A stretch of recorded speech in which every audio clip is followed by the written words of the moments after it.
Cleveland. As a public health consultant, I'm extremely interested in your thoughts on the pharmaceuticals for our seniors.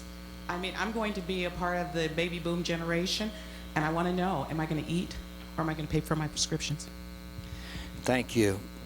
And I think you have posed, I don't think you've attached a lot of drama to what is an actual reality. And there are people who are making that decision. Now, we have the Medicare Part D program, as you know, prescription drug program. I think we made a serious mistake when we didn't say that wealthy Americans like Warren Buffett, like Bill Gates, like myself, should pay for our own prescription drugs. There's no reason for you to pay for wealthy Americans. So I would impose a cost on that. I think the other thing I would do amongst choices that have to be made is if you want to go to Canada and buy a prescription drug there, by God, you should be able to take the trip.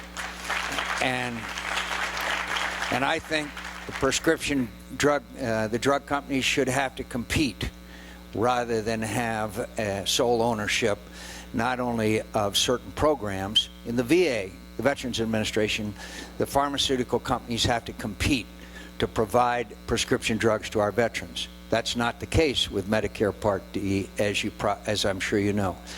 I think also we have to redouble our efforts to get generic drugs onto the market. There are still significant impediments on the part of the pharmaceutical companies that delay or sometimes stop the generic drugs prescription drugs from getting onto the market.